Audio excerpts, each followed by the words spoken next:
I'm going to tell you Tony's story. In this way, you can learn the causes and effects of excessive drinking, as well as understand the recovery process.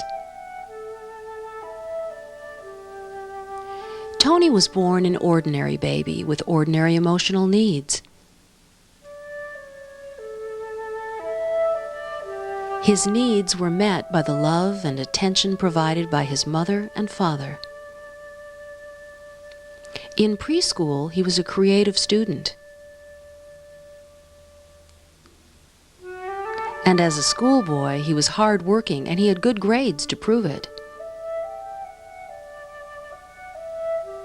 He loved sports and other school activities.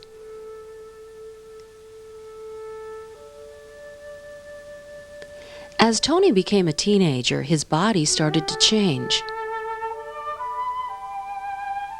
Approaching manhood, Tony was not sure what was expected of him.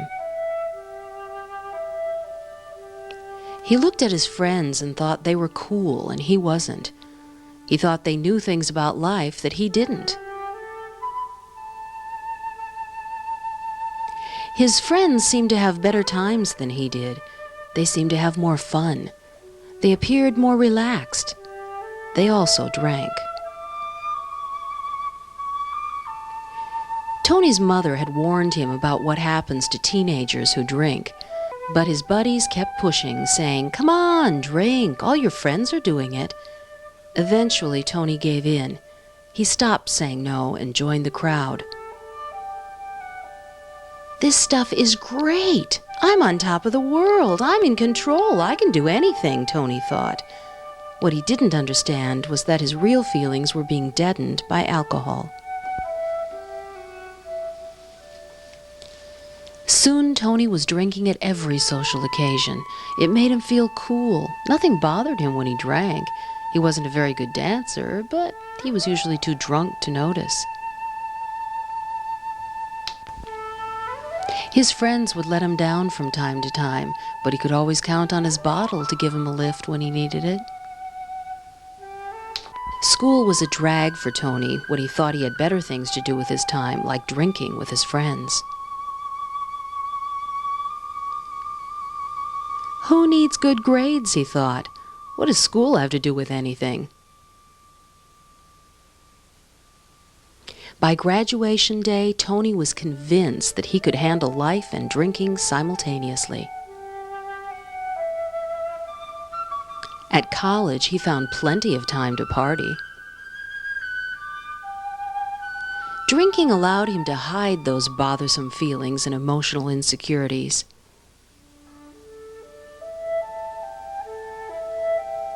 When Tony wasn't drinking, he was reminded of what he was missing.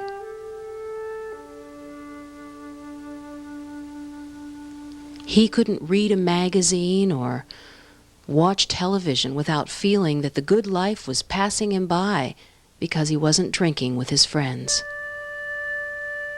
Eventually, Tony graduated college, married his sweetheart, and started his career. His friend, alcohol, stayed at his side. After a hard day at the office, the guys would get together for a few drinks.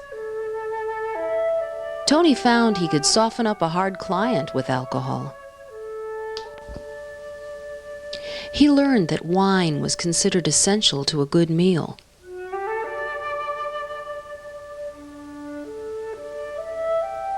Parties often centered around drinking.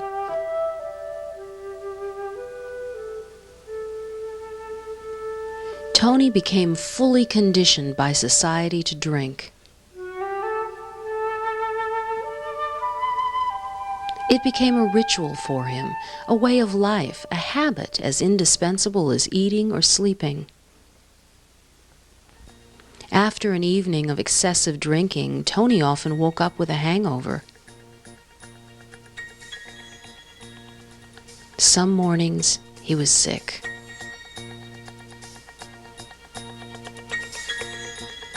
He often needed an antacid to calm his upset stomach. As the years went by, Tony found that he couldn't wait until lunch or dinner to have a drink. People who were close to him saw a change in his personality. He seemed to be two different people.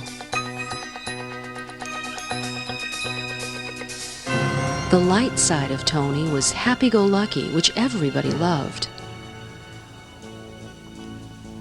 The dark side was brooding, irritable, and angry.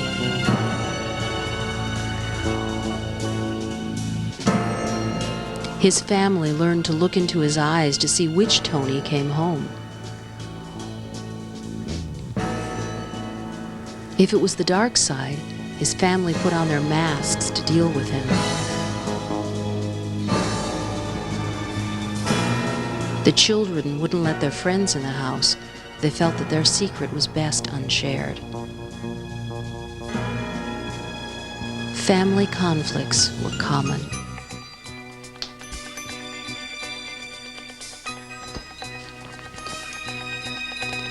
Tony's alcoholism was an illness that affected the whole family. The children often felt much guilt, as if somehow they were to blame. Fighting in the home was frequent.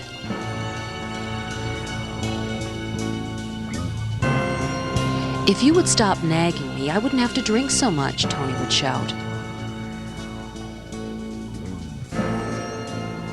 Tony and his wife drifted further apart as he lost his battle with the bottle.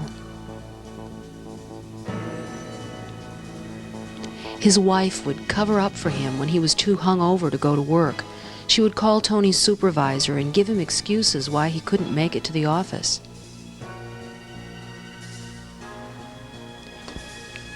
His supervisor would tell his wife that Tony's job was on the line if he continued to be absent.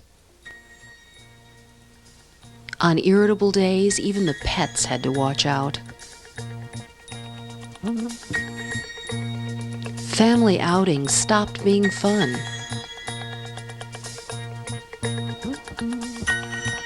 Much of Tony's productive time was spent sleeping.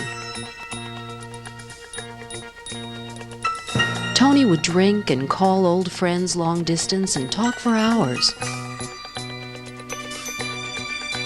His telephone bills were enormous.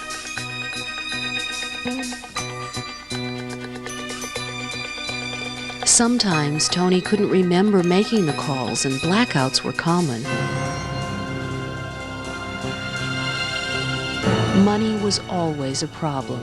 There was never enough money to pay the bills. Tony was unable to face his family or himself, so he spent many of his dinner hours in bars.